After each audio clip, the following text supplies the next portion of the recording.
Is a rough idle always a sign of a vacuum leak? You have a rough idle. Is that an immediate sign that you have a vacuum leak issue? It does not mean that it's a vacuum leak issue. Can vacuum leaks create a rough idle? Absolutely. In fact, vacuum leaks get to the point where your idle feels a little bit rough, and when you give the gas, you even kill your car. And so, no, it's not always a sign. Can it be a symptom? 100%. It can absolutely cause that issue.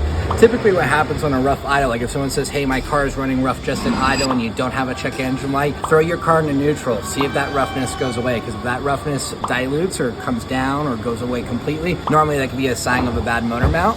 If the vibration that you're feeling at idle is still there, then we'd be looking to see if we have a potential actual leakage or a vacuum leak behind the car. Great question, definitely a possibility, but not always.